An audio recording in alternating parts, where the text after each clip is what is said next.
climáticas, meu nome é Amanda Costa e começa agora o Tem Clima Pra Isso, o nosso programa sobre crise climática aqui na TVT. A crise climática, que sempre pareceu algo do futuro, hoje já é o nosso presente. Se tornou fundamental trazer a juventude do planeta para o centro da discussão. É cada vez mais comum jovens lideranças tomando a frente das próprias organizações, criando um ambiente possível para o surgimento de novas lideranças locais e nacionais. Nossa convidada de hoje é um exemplo prático. Hanna Balieiro é diretora do Instituto Mapinguari, representa a juventude brasileira em diversos encontros internacionais, confirmando a importância da juventude no debate. A militância jovem do Brasil, que está nas periferias desse país, é o que sustenta a possibilidade de alcançarmos no futuro próximo a justiça climática. O mundo precisa de mudanças e eu quero saber, a gente tem clima para isso? Tem Clima Pra Isso é uma colaboração entre a TVT e a agência Alma Preta Jornalismo. Vamos discutir os impactos da crise climática no cotidiano da população no contexto rural e urbano, sempre com um convidado especial e uma reportagem. Temos encontro marcado aqui na TVT toda semana e também nos canais do YouTube, da Alma Preta e da TVT. Os endereços estão embaixo na sua tela. Para a nossa conversa de hoje, Hanna Balieiro, jovem preta amazônica, ribeirinha urbana e afro-religiosa. Diretora executiva do Instituto Mapinguari, bacharel em Biologia pela Unifap e ligada ao ativismo ambiental desde a universidade. Ponto focal do Mapinguari na Relac Jovem, educadora popular, ativando debates climáticos em comunidades tradicionais e cidades da Amazônia. Oi, Hanna, seja muito bem-vinda. Muito obrigada. É uma honra estar aqui contigo, estar aqui com toda a tua equipe. Estou vindo bastante de longe e chegando até aqui, mas eu sei que esse espaço também, da gente poder ter essas trocas de periferias e de comunidades tradicionais, é muito importante. Galera, fica com a gente porque a Hanna veio do Egito direto para São Paulo só para ter esse papo com a gente. O programa tá incrível. Agora vem ver a reportagem da semana. Então, meu nome é Hanna, eu moro no Amapá, nasci em Belém do Pará, eu tenho família dos dois lados do Rio Amazonas, tenho 26 anos de idade, formei em Biologia na Universidade Federal do Amapá e foi lá onde eu conheci o movimento estudantil, o movimento jovem, o movimento de meio ambiente mesmo, dentro ali do curso de Biologia. E foi onde a gente começou também a movimentar o Instituto Mapinguari, que é onde eu trabalho hoje em dia enquanto diretora executiva. O Mapinguari, ele nasce justamente dessa movimentação dos alunos em relação a uma reserva privada do patrimônio natural que estava passando por um momento de crise. E aí a gente começa a se articular enquanto movimento e esse movimento vai ganhando proporções e visibilidade e a gente passa a enxergar nessa nossa atuação uma importância e uma possibilidade também de ser um lugar que a gente possa trabalhar também, atuar profissionalmente. E hoje o Instituto Mapinguari é essa organização que trabalha com áreas protegidas dentro da região amazônica. A gente tem uma atuação ali mais de Amapá e Pará, bem voltado para a questão de fortalecimento e formação comunitária, entendendo que precisamos falar de meio ambiente, precisamos falar das pessoas que estão junto de florestas e não tratar isso como coisas separadas. E aí é onde a gente tem atuado mais dentro do estado do Amapá e do estado do Pará também um pouco ali em reservas extrativistas e comunidades quilombolas também dentro do estado do Amapá. Hoje em dia são as nossas frentes de atuação mais fortes. Nós somos uma organização jovem, todos nós estamos ali abaixo dos 30 anos. A gente nem tinha essa intenção quando a gente começou. Acabou que, em determinado momento, a gente percebeu que todo mundo que estava ali construindo bastante coisa, éramos todos jovens, e somos ainda, até hoje. E além da atuação no Mapinguari, a gente participa de uma rede a nível de América Latina, que é a Rede de Jovens Líderes em Áreas Protegidas e Conservadas da América Latina e do Caribe, que é a RELAC. A gente já realizou algumas atividades, participou de alguns eventos, a gente escreveu um documento que chama Manifesto Jovens Vozes da Amazônia para o Planeta, porque a gente entende também a nossa necessidade de se colocar enquanto pessoas que moram e atuam e trabalham na Amazônia para o mundo, e não o contrário, que é o que normalmente acontece. E o trabalho que eu desenvolvo, ele é muito voltado para a formação mesmo, assim, do que de estar com as pessoas, aprendendo, interagindo, trocando conhecimento. Eu acho que isso é muito valioso, assim, muito importante. Então, a parte que eu mais gosto dentro do trabalho todo é poder planejar uma aula e formar uma oficina e trocar ideia com as pessoas de territórios diferentes, de lugares diferentes, sejam em reservas extrativistas, sejam em comunidades quilombolas, ou até mesmo trocar de ideia em cidades e com outros especialistas de outras áreas, e entender como tudo se conecta à questão cultural mesmo das pessoas, à questão climática e socioambiental. E é mais ou menos por aí, assim, aonde eu gosto de estar, muito mais do que enquanto comunicadora, eu acho que acaba sendo uma consequência ser uma comunicadora climática a partir de um ponto de, poxa, eu preciso contar para outras pessoas também, que nem sempre vão estar dentro desses territórios em que eu estou trabalhando, eu preciso contar para elas o que eu estou aprendendo também e o que eu gostaria de repassar. Hanna, na sua opinião, a gente tem clima para impedir a crise climática? A gente tem que ter clima para impedir a crise climática. E quem mais, na verdade, tem clima para isso somos nós, que estamos em linha de frente. Seja nas periferias, seja nas comunidades tradicionais, nas florestas, nas beiras dos rios, nas comunidades mais diversas possíveis. E aqui é onde a gente está conseguindo pensar diversas soluções para a crise climática. E somos nós que realmente temos que estar aí nas mesas de decisão, falando mesmo, planejando tudo desde o início, porque é a gente que tem solução. Durante o meu ativismo, eu vejo que tem um certo distanciamento entre alguns jovens e você faz um trabalho incrível, super importante, de trazer a palavra climática para outras juventudes. Então me conta, qual que é a importância de ter mais gente jovem, mais gente amazônica, mais pessoas pertencentes a grupos vulnerabilizados dentro desse debate?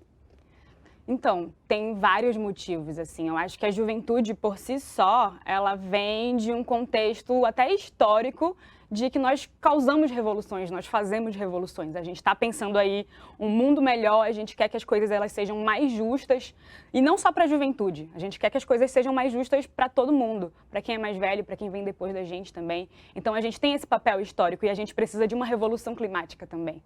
E é isso que a gente está conseguindo construir hoje em dia. Mas não só desse lugar de falar e de falar um para o outro. Tem isso também, né? De que às vezes a gente fala de juventude para juventude. E eu acho que a gente já se ouve bem. A gente precisa que outras pessoas também nos ouçam. Porque, além disso, a gente está num lugar de dentro de universidades, então a gente está pesquisando, a gente está construindo soluções, a gente está fazendo atividades, a gente está pensando essas soluções de como que a gente vai se adaptar a questões climáticas. Então, a gente tem essa carga de conhecimento mesmo, que muitas vezes nos é tirada, de que a gente fala que, não, porque você é jovem, você não sabe do que você está falando, você não tem experiência para falar sobre isso. E não é uma realidade. Se tanto querem que a gente seja investido em conhecimento, a gente está indo tanto para dentro de universidade pesquisar, se a gente está conseguindo pensar todas essas soluções, quando chega na hora da gente planejar junto e pensar alguma coisa, por que estão colocando a gente de fora? Por que estão colocando a gente só num lugar de fazer barulho, que precisa ser feito também, mas a gente quer fazer mais e a gente tem a possibilidade de fazer mais. E por isso que é tão importante que a gente esteja. E tem um outro ponto também, de que quando a gente toma decisões hoje dentro de espaços como a COP, onde a gente pôde estar presente e que é muito difícil que a gente esteja presente, são pessoas que estão ali numa faixa etária mais velha, numa faixa etária mais alta, pensando soluções para daqui a 20, 30, 50 anos. Mas quem é que vai estar realmente vivendo se essa solução que foi pensada hoje deu certo ou não? Então, esse processo de pensar e de planejar essas soluções, ele precisa ser feito junto com a gente. Como foi para você se reconhecer nesse processo? Você sempre soube que você era ativista? Ou teve um momento assim na universidade ou na sua adolescência que você falou, meu Deus, tem que fazer alguma coisa? Conta pra gente. Eu acho que é um processo que ele é construído. Não tem aquele lugar que você acorda um dia e fala, meu Deus, agora eu sou... do ativismo, tipo, agora eu sou ativista. É um processo de que a gente vê que as coisas podem ser mudadas para melhor, e que a gente assume uma responsabilidade com isso, não fica só jogando nas costas dos outros. Então, eu sempre gostei muito de bicho e eu acho que talvez tenha começado daí o processo, e de estar com animais e pensar o que é de natureza junto com a gente, sempre. E não ser algo separado. Mas não foi um dia que eu acordei e percebi que eu era ativista. Talvez eu tenha percebido que eu era ativista quando alguém me fez essa pergunta pela primeira vez. De quando foi que eu me tornei? Não me tornei. Sempre trabalhei e pensei coisas que poderiam ser melhoradas, que poderiam ser mudadas e que a gente poderia atingir outras pessoas e melhorar de vida. Quando a gente assume essa responsabilidade também, é preciso se comunicar, é preciso falar. Então tem esse momento de virada de chave também, em que as pessoas conseguem enxergar mais do que eu faço, enquanto eu me comunico, enquanto eu troco com outras pessoas que têm comunicado para outras pessoas, assim como você também, Amandinha. E não tem esse momento de virada de chave, ele é construído e eu espero que eu possa continuar construindo sempre assim, esse trabalho de ativismo. Dentro dos termos que a gente viu na COP, na Conferência sobre Mudanças Climáticas, tem o termo de descarbonização. E aí quando você olha essa palavra, você fala, meu Deus, o que é isso? O que significa? Conta pra gente o que você entende sobre descarbonização, como funciona, qual que é a importância, quais são os resultados, o que o Brasil está fazendo em relação a esse tema. Muito do que a gente faz, das atividades que a gente realiza no nosso dia a dia, ele conta com processos de queima, de combustão.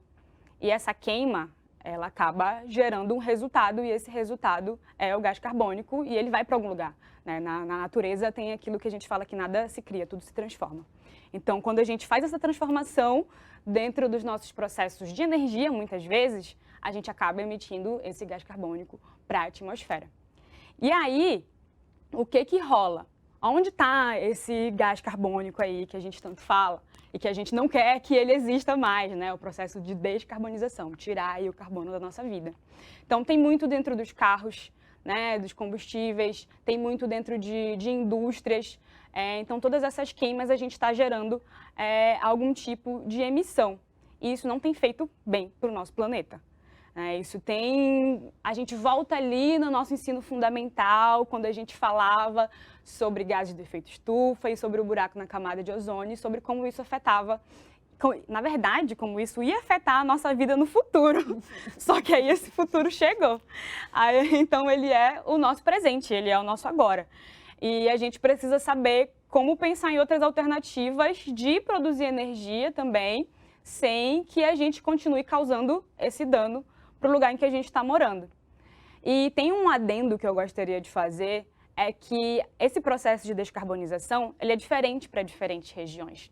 Quando a gente fala de uma cidade grande como São Paulo, que é cheia de indústria, que é cheia de carro, é um processo de descarbonização diferente do lugar onde eu venho, por exemplo, que é o estado do Amapá e que ele está dentro da região amazônica.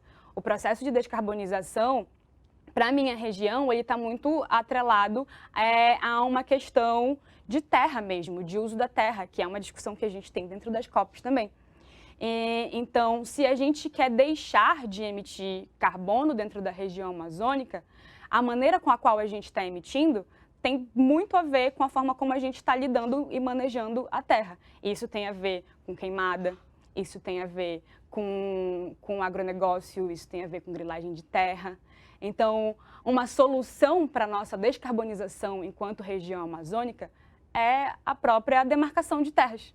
É a demarcação de terra indígena, demarcação de terra quilombola. Uma coisa que eu quero deixar bem escura é que é possível ter esse desenvolvimento sustentável. Gente, a gente vai fazer uma rápida parada. No próximo bloco, a Hannah vai contar um pouco mais sobre o trabalho. Não saia daí.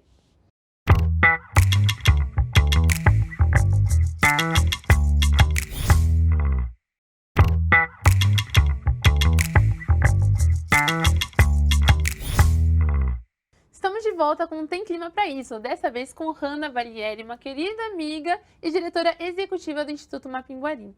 Hannah, conta pra gente um pouco do que você faz no Instituto. Eu trabalho como diretora executiva no Instituto Mapinguari. E o Mapinguari, em si, é uma lenda da região amazônica. E ele tem um quê ali meio de pé grande, ele é um bicho gigante, todo peludo, que a galera conta que ele é muito fedido, inclusive. Fedido? Ele tem um olho na testa e uma boca na barriga que devora as pessoas que estão fazendo mal para a natureza. Adorei. Tendência. Ele tá errado? Ele não tá errado. Não tá errado. E é com esse clima de Mapinguari que a gente trabalha, não exatamente nas maneiras dele, Não engolindo pessoas não com a sua engolindo barriga. pessoas, mas é nesse clima dele que a gente trabalha na proteção mesmo de territórios e de florestas e entendendo que isso não está longe também de falar sobre pessoas, de proteger as pessoas que estão ali vivendo naquelas regiões. A gente tem um cenário muito específico dentro do meu estado, que é um cenário de 73% do estado coberto por áreas protegidas, de diferentes classificações, sejam elas territórios indígenas, territórios quilombolas, florestas nacionais, parques nacionais.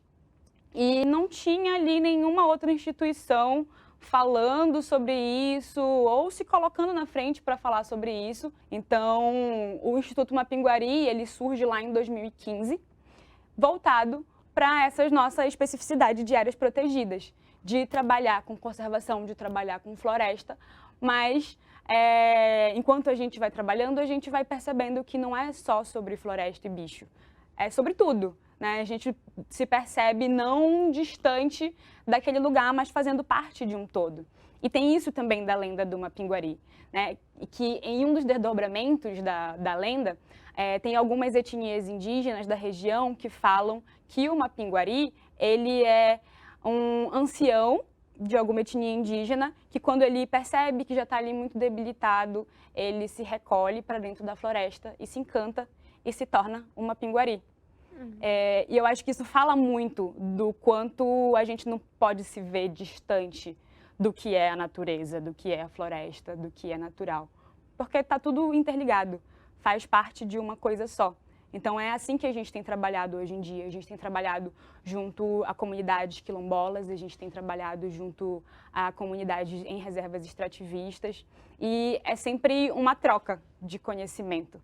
E algo que eu sinto que é muito precioso, vocês têm essa coleta de dados, essa articulação para que tenha informação de qualidade e vocês conseguiram ir até uma COP, até o Egito. Como que foi ter esse contato com ativistas de diferentes países e finalmente parar de olhar para tanto retrocesso e você falar, ai meu Deus, força! E, enfim, começar a olhar para algo que seja realmente propositivo. Essa foi a minha segunda COP, é a segunda COP que eu participo, e teve essa diferença gritante do ano passado para cá. Quando a gente chegava na COP e as pessoas se apresentavam e perguntavam, eu dizia, eu sou do Brasil. Era automático vir um tom de pesar. Tipo, assim, coitada. Poxa, que pena você veio do Brasil, vocês estão passando por situações difíceis, hein, na área. Sim. E aí a gente ficava também assim, tipo, é isso mesmo, né? Ficava aquela torta de climão, assim, no ambiente. É real. E a gente não tinha como se defender, porque era isso mesmo, né? A gente passou 4 anos, assim, tentando lutar contra retrocessos dentro do nosso próprio país. A gente teve que ficar gritando, se degladiando, para dizer para o governo o que para a gente é óbvio.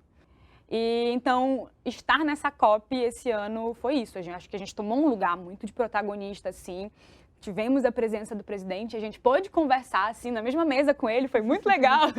Tipo, poxa, eu tô dividindo a mesa com o meu futuro presidente aqui, né? E a gente se sente isso, assim, incluído, sabe? Quantos outros governos a gente, enquanto sociedade civil, pode ter a oportunidade de sentar na mesa, eu com 26 anos de idade, que venho lá do estado do Amapá, sentar numa mesa, assim, e me sentir representada com as pessoas que estavam ali passando uma mensagem para ele.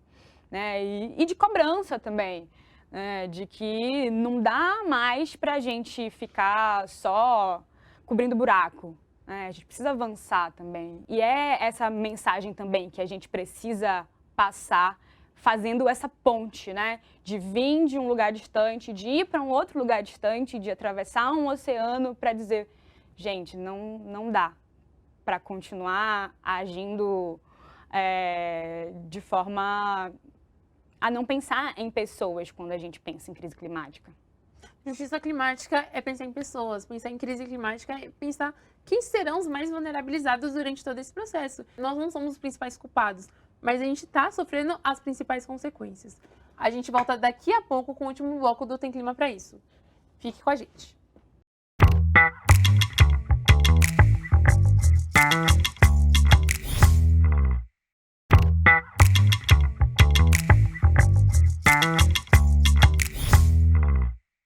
Voltamos com o último bloco do Tem Clima Pra Isso. Hanna, como que é lidar com toda essa destruição do meio ambiente, porque é um clima de muita pressão, de muito enfrentamento, de muita resistência.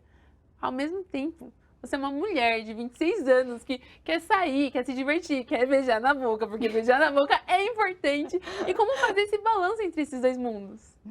Pois é, como fazer esse balanço entre esses dois Pergunta mundos? pra mim que eu não tô sabendo lidar. Não tô sabendo lidar. Me conta aqui, porque eu quero aprender com você. Talvez a gente esteja nesse lugar que ainda não estamos conseguindo. Mas quem sabe nesse próximo governo? O Lula prometeu que ele ia garantir o nosso amor. É verdade, teve essa promessa também, que é uma das promessas que a gente vai cobrar. E poder ter um pouquinho mais de tranquilidade, né? De não estar sempre tão nesse lugar do enfrentamento. O lugar do enfrentamento, ele é necessário, eu acho que ele sempre vai existir. Né? Nós, enquanto mulheres, enquanto pessoas pretas, de regiões periféricas, sempre vamos estar num lugar de enfrentamento. Mas até mesmo esse lugar do enfrentamento, ele precisa ser um lugar que ele seja construído com afeto. Né? De que quem está do nosso lado esteja ali no nosso apoio e na nossa escuta, no nosso momento de pausa também, ter um momento para dormir. Aqui nos bastidores, inclusive, a gente estava perguntando desse momento de dormir, de descansar, porque às vezes até isso é negado pra gente quando a gente está num lugar como esse. Foi criado um estereótipo de que o ativista não para, o ativista não descansa, o ativista a todo momento tá lá lutando. Mas além de ativistas, nós somos pessoas. Além de ativista, eu sou pesquisadora. Além de ativista, sou apresentadora de um programa de televisão. Além de ativista, sou diretora executiva de um instituto. Assim como você, o ativismo te molda, te compõe, mas é apenas uma faceta. E a gente precisa humanizar esse lugar, entendendo que quando a gente tirar uma foto lá, bem musas climáticas, de biquíni no Egito, tá tudo bem. Porque a gente não nasceu para ficar lutando sempre. A gente tem outros vieses. E uma coisa não tira a legitimidade da outra. A nossa luta, ela pode ser composta de diversas parcelas, diversas perspectivas, diversos vieses. E tudo isso compõe a complexidade de quem nós somos. E tá na hora da gente naturalizar esse lugar. E eu tenho certeza que depois desse papo incrível, a galera tá doida para saber mais sobre referências, organizações, indicações que você gostaria de mostrar assim, para o mundão, para essas lindezas climáticas que nos acompanham, para que possam se aprofundar um pouco mais no tema. Então, quem ou o que você gostaria de indicar? Lá no estado do Amapá tem o coletivo Utopia Negra Amapaense. Então, eles fazem um trabalho muito massa, assim, pensando uma Amazônia urbana, pensando a crise energética que o estado do Amapá vive também. Tem a galera da organização Mandi, que está ali em Belém, elas estão pensando coisas mais voltadas aos nossos rios urbanos e como pensar soluções para eles e a partir deles também. Tem a galera do coletivo Miri, que é ali da zona metropolitana de Belém, mas no município de Castanhal. E eles estão pensando soluções também a partir do território. Eles moram em uma vila agroextrativista do Itaqui. Então, e eles têm construído um trabalho muito acessível também de comunicação. Eu acho que a solução está muito aí, com as pessoas que têm a legitimidade para pensar e falar e têm a experiência de fazer mesmo tudo, de construir as coisas. E pra gente encerrar, tem uma pergunta que você não pode pensar muito, tem que falar o que vier no coração. Que presente você deixa pro presente? O presente que eu deixo pro presente é construir mesmo esse presente, esse agora, assim, sabe? Não ficar só pensando nesse futuro, que a gente já pensou muito em futuro. E poder estar também aqui presente com as pessoas que eu amo e que tenho carinho, de poder estar aqui presente, vindo pegar a palavra das Amazônias, das juventudes da Amazônia. Tão longe da minha casa, mas poder me dedicar a isso de alguma forma e de sentir saudade, óbvio, mas entender que existe uma missão também grandona através de tudo isso que a gente precisa falar, precisa se comunicar, precisa assumir esse lugar de propriedade mesmo que a gente tem, de que não é só quem está ali e que leu tantos artigos sobre a Amazônia que vai poder falar sobre a Amazônia, porque a minha experiência também, que eu junto a minha vida de Amazônia com os artigos que eu li em Amazônia, é o que vai criar essa propriedade, essa possibilidade. Então, esse é o presente que eu deixo de poder me dedicar enquanto o meu estudo, enquanto a minha própria vida mesmo. E que presente valioso! Muito, muito, muito obrigada por Valeu ter muito. participado. Uma das coisas que eu acho mais bonita, assim, incrível em você, é que tem a dureza da luta, mas tem a leveza de comunicar esse processo. E você fala com um sorriso no rosto de quem realmente acredita no que você faz, que está realmente engajada com essas questões. E eu tenho certeza absoluta, do fundo do meu coração, que você vai chegar muito longe e você vai conquistar coisas maravilhosas e vai retornar para o seu território, para que essas conquistas não sejam individuais, mas sejam revertidas em processo de transformação para sua quebrada, para o lugar de onde você vem, e com isso que mais mulheres amazônicas cheguem nesse mundo, viajem o mundo e falem com propriedade e domínio o que é nosso, o que é o nosso território. Chega de homem branco que lê um artigo lá e acha que sabe as questões do território. Chega, tem uma juventude ousada, criativa, determinada, que tem propriedade, que está ocupando os espaços, e esse é só o começo. E eu também agradeço a você, minha lindeza climática, que acompanhou toda a nossa discussão. É muito importante que papos como esse alcance outros atores, que a gente fure mais bolhas e que a gente consiga mostrar para esse mundo a importância de uma Hanna Baliero, de uma ativista climática do território que viaja para o outro lado do mundo, mas que retorna. Então compartilha com as suas amigas, com seus amigos, com as suas famílias, com todo mundo, e também aproveita e manda para aquele crush climático bonitão que você quer puxar um papo, mas fica com vergonha, manda para todo mundo e bora fazer com que esse assunto alcance cada vez mais pessoas. Posso contar com você?